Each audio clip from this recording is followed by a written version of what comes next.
73 साल के नीतीश कुमार को गुस्सा बहुत आता है और जब गुस्सा आता है तो वो बोलते वक्त कुछ नहीं सोचते हैं। पहले महिलाओं पर उन्होंने अभद्र टिप्पणी की जिसके लिए उनको माफी मांगनी पड़ी, तो अब अगले ही दिन गुस्से में वो जीतन राम मांझी पर बरस पड़े। नीतीश कुमार का गुस्सा अब उन पर भारी पड़ रहा है। विरोधी उन पर बरस रहे हैं तो सहयोगियों के लिए उनका बचाव कर पाना भी मुश्किल हो रहा है। उन्होंने यार कुछ जानते हो, बैठो। के चलाया था सात पार्टी में अध्यक्ष। ये बिहार के मुख्यमंत्री हैं नीतीश कुमार। बीजेपी इनको पलटू राम कहती है और अक्सर निशाने पर लेती रहती है, लेकिन कांग्रेस से लेकर विपक्ष को इनसे काफी उम्मीदें हैं। बीजेपी के खिलाफ विपक्षी एकता की जिम्मेदारी इनके कंधों पर है, लेकिन राजनीति के धुरंधर 73 बरस के नीतीश कुमार को इन दिनों बहुत गुस्सा आता है। 2 दिन में तो गुस्से की हैट्रिक मार चुके हैं। कभी वो विधानसभा में नेताओं पर गुस्सा निकालते हैं तो कभी उनके निशाने पर पत्रकार होते हैं, और जब नीतीश को गुस्सा आता है तो फिर वो कोई कसर नहीं छोड़ते। जो उनके निशाने पर आया उसकी मिट्टी पलीद कर देते हैं।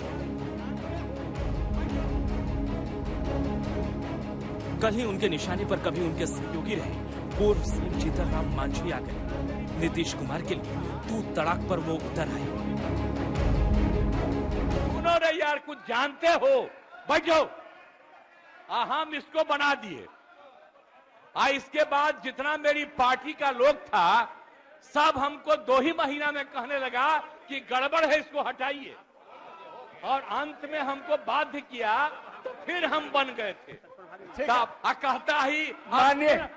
कहता रहता है कि ये भी मुख्यमंत्री थे। अरे क्या मुख्यमंत्री था, ये तो मेरी मूर्खता से मुख्यमंत्री बना। नीतीश गुस्से में कुछ कह जाते हों वो समझ में आता है, लेकिन कई बार उनकी जुबान ऐसी फिसलती है कि उनको खुद होश नहीं रहता कि वो क्या बोल रहे हैं। इस बार नीतीश कुमार ने महिलाओं को लेकर विधानसभा में खड़े होकर ऐसी बात बोल दी जिसको हूबहू सुनवाया भी नहीं जा सकता। पूरी चीज न है तो जो हम लोगों ने कहा कि अगर पढ़ लेगी लड़की और वो जब शादी होगा लड़का लड़की में तो जो पुरुष है वो तो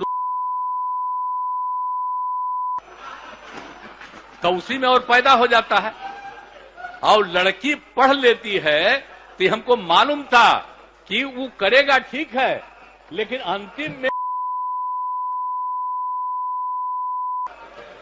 करता तो है तो उसी में आप समझ लीजिए। नीतीश कुमार के निशाने पर कब कौन आ जाए कोई नहीं जानता, और वो गुस्से में आते हैं तो किसी को नहीं छोड़ते। 15 मार्च 2022 को विधानसभा में कानून व्यवस्था पर चर्चा हो रही थी और नीतीश कुमार विधानसभा अध्यक्ष पर ही भड़क गए। काफी देर तक विधानसभा अध्यक्ष से उनकी तीखी बहस होती रही। बात नहीं समझ आ रहा है, इनको कुछ आइडिया है। ये तो मेरी गलती है कि इस आदमी को हमने बना दिया था मुख्यमंत्री। नहीं, ठीक है, ये कोई सेंस नहीं है इसको, ऐसे ही बोलते रहता है, कोई मतलब नहीं है। आज लालू यादव के बेटे तेजस्वी यादव नीतीश कुमार के बगल में सत्ता पक्ष में बैठते हैं, लेकिन एक वक्त वो भी था जब तेजस्वी नीतीश कुमार के निशाने पर आ गए थे। लालू का नाम लेकर नीतीश कुमार ने तेजस्वी की ऐसी खबर ली कि जिसको वो आज तक नहीं भूल पाए होंगे। तो आप जांच करवाइए और इसके खिलाफ कार्रवाई होगी। ये झूठ बोल रहा है, मैंने वोट दिया था, मेरे भाई समान दोस्त का बेटा है, इसलिए हम सुनते रहते हैं, हम नहीं कुछ बोलते हैं। और इसके पिता को किसने बनवाया था?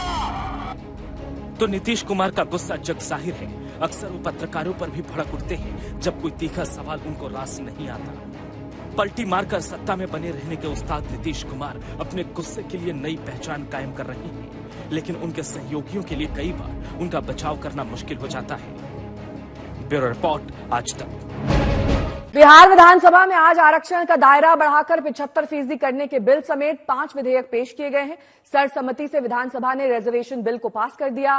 नीतीश कैबिनेट से 2 दिन पहले इसे मंजूरी मिली थी। बिहार में अब इस बिल के साथ मंडल बनाम कमंडल की सियासत फिर से तेज हो गई है। सियासी मजबूरी में बीजेपी ने भी इस बिल का समर्थन किया है।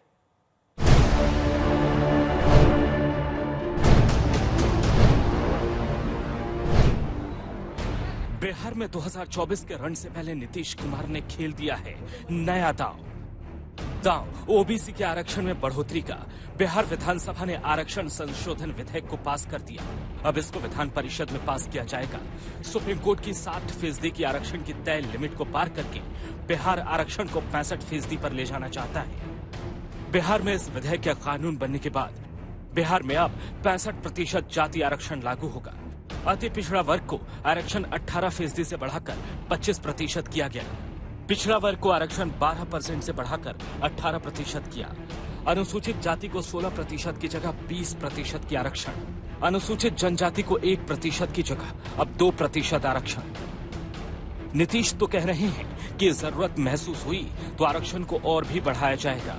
बाकी का पिछड़ा और अति पिछड़ा की संख्या को भी कम से कम अब कुल मिलाकर के, और SC ST को जो 50 है उसकी जगह पर हम लोग 65 कम से कम कर दें, यह आप लोगों से परामर्श है। लेकिन आरक्षण का आधार तो जातीय जनगणना है, उस पर भी सवाल उठ रहे हैं। जीतन राम मांझी का कहना है कि बिहार में जो जातीय जनगणना हुई है उस पर उन्हें यकीन नहीं है।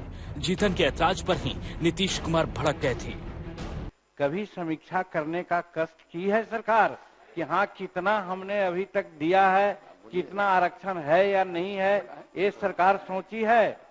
हमको मालूम है हुजूर, हमको मालूम है कि जहां तक गजेटेड एम्प्लॉइज के आरक्षण की बात जहां आती है और 1971 से रोस्टर नियम लागू है और अब तक 16% ही सही होना चाहिए था, लेकिन उनका आरक्षण अभी मात्र 3% है।